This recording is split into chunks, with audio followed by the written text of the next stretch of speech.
Bienvenue dans le podcast Tous Saints, dans lequel Bénédicte de Lélis, mère de famille et enseignante en théologie, vous raconte la vie de saints ou de grands témoins de la foi récents, comme modèles de foi actuels et rayonnants qui vous donneront envie à leur suite de grandir en sainteté et en amour de Jésus.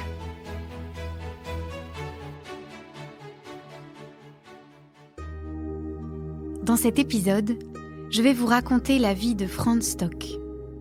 Comment ce prêtre allemand a-t-il pu témoigner en France et au milieu de la Seconde Guerre mondiale de l'amour du cœur de Jésus, humble et doux? Que nous enseigne-t-il aujourd'hui, à nous qui avons la chance de vivre en temps de paix? C'est ce que nous allons voir.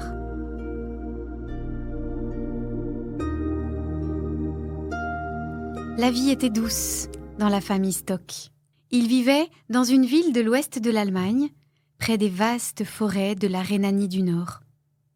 Franz, aîné d'une famille de 9, né en 1904, était un petit garçon blond comme les champs de blé mûr, joyeux et plutôt calme comme son père Jean, de tempérament artiste, réservé et tendre.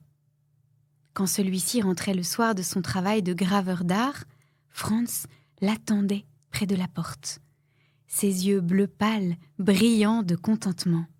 « As-tu bien travaillé à l'école ?» demandait le père. « Allons, on a encore le temps de bricoler un peu tous les deux. » Franz souriait, enchanté. Cette heure était sa préférée entre toutes. Il s'installait sur un tabouret et son père lui enseignait comment on tresse des corbeilles, des paniers en osier. En 1914, avec la guerre et le départ du père au front, l'insouciance de l'enfance vola en éclats. Franz avait 10 ans. La vie devint rude. Madame Stock, énergique, se rendait souvent à la campagne pour aider aux travaux des champs et rapporter, avec quelques sous, des légumes, denrées précieuses devenues rares. « Jean, dit un soir Franz à son petit frère, il faut aider maman, elle s'épuise. » C'est ainsi qu'après l'école, se souvenant des leçons paternelles, Franz et Jean se mirent à tresser des paniers. Les jours de marché, dès l'aube, lorsque l'air est encore si froid qu'on souffle de la fumée glaciale, Franz et Jean sortaient pour les vendre ou les troquer contre des vivres. L'enfant observait la dureté de la guerre, ses conséquences tragiques qu'il lisait sur le visage de sa mère. Il ne comprenait pas la violence des hommes.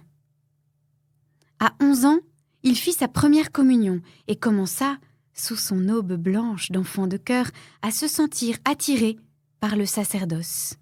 À l'école, il travaillait beaucoup. Pourtant, les résultats n'étaient pas toujours au rendez-vous.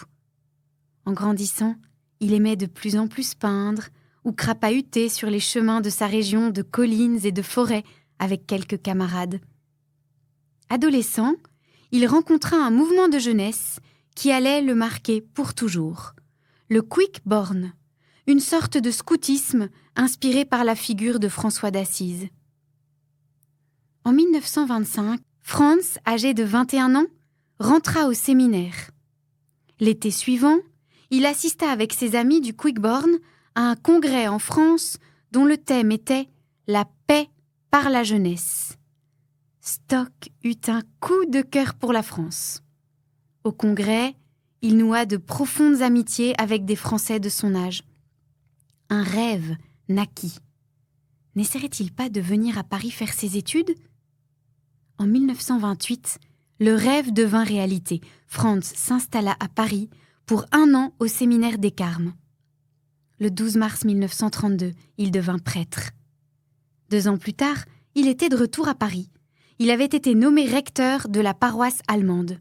Sa mission, il la percevait comme telle, être un lien entre la France et l'Allemagne, faire se connaître et s'aimer les 2 pays.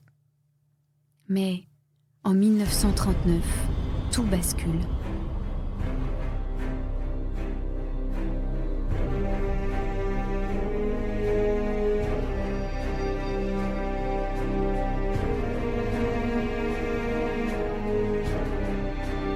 Les espoirs de paix de Stock se brisent sous les bottes menaçantes des soldats SS qui arpentent la ville. Franz se rend chez l'ambassadeur allemand qu'il connaît. Il demande la permission de visiter les prisonniers français. Contre toute attente, cela lui est accordé. Un brassard de la Croix-Rouge serré sur son bras, l'abbé Stock, chaque jour, visite les prisons du Cherche-Midi, de la Santé et de Fresnes. Au départ, les détenus le rembarrent. On le prend pour un espion à la solde des nazis. Il comprend et n'insiste pas. Il vient seulement offrir du chocolat, un réconfort. « Je suis un prêtre de l'évêque de Paris », répond-il lorsqu'on l'interroge. Peu à peu, sa délicate prévenance a raison de la méfiance. Il apporte en cachette des nouvelles des familles qu'il reçoit chez lui, des colis, du courrier. Et puis très vite, il est débordé. Le gouvernement allemand commence une série d'exécutions sans jugement qui ne fait qu'augmenter d'année en année. Chaque jour, Stock, dans l'aube blafarde, accompagne le funèbre cortège. Il confesse, donne la communion, aide à rédiger les dernières lettres, tient les photos des femmes, des enfants, récite les prières des agonisants et ne quitte le condamné que lorsque celui-ci a rendu le dernier soupir. Quand il rentre chez lui, épuisé, il sanglote. Toutes les souffrances des hommes qui l'accompagnent pénètrent son cœur, avec le poids de la violence aveugle qui le meurtrit jusqu'au fond de l'âme. « Il faut vous ménager », déclare le médecin. « Votre cœur présente des anomalies sérieuses. Il risque de lâcher si vous ne vous soumettez pas à un strict repos. » Chansonnette pour l'abbé Stock. Comment se reposer quand des hommes en détresse l'appellent à leur chevet? Il n'obéit pas, se dépense, plus encore. L'abbé Stock assistera ainsi plus de 2000 condamnés à mort. Le 6 juin 1944, après le débarquement en Normandie, Paris est agité par des émeutes. Stock court sur le lieu des fusillades, secourt les mourants, puis se précipite à l'hôpital de la Pitié auprès des blessés allemands. Lorsque les forces françaises intérieures pénètrent dans l'hôpital, ils ont l'intention d'y constituer des otages et de les fusiller pour venger Paris. Le prêtre se présente alors devant l'officier français. Celui-ci, stupéfait, s'écrie en l'apercevant. « Ah, monsieur l'abbé !» C'était un ancien prisonnier, visité par Stock.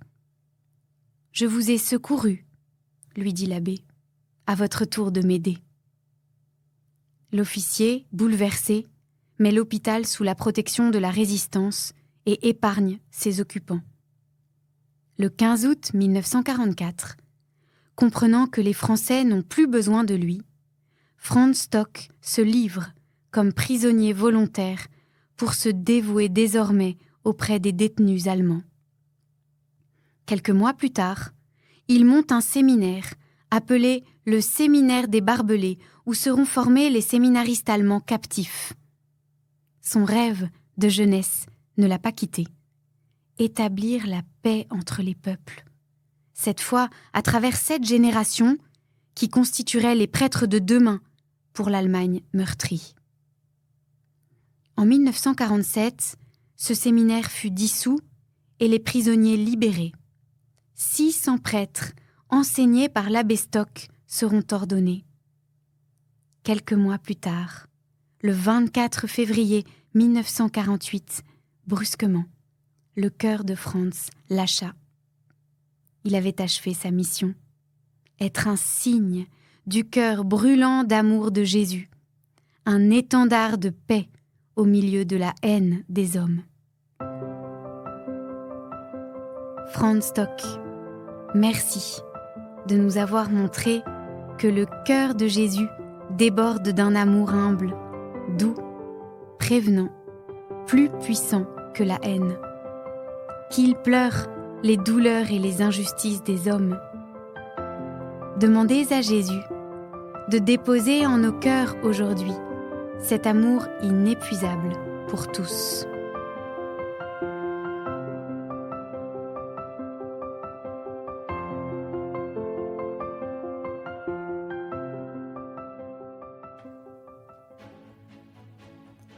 Merci pour votre écoute. Si ce podcast vous a plu, n'hésitez pas à le partager autour de vous et à laisser un commentaire sur les plateformes d'écoute et les réseaux sociaux, les podcasts d'EFC, pour faire bénéficier de ce podcast à un maximum de personnes. Et pour une Toussaint encore plus fervente, n'hésitez pas à télécharger l'appli Conversio.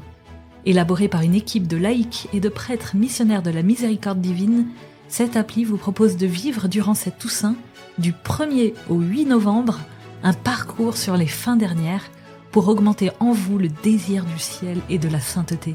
Vous pourrez ainsi redécouvrir cette période liturgique trop méconnue de la Toussaint et vivre l'indulgence plénière que l'Église propose d'obtenir au profit de l'Église souffrante, en communion avec les âmes du purgatoire. À la semaine prochaine!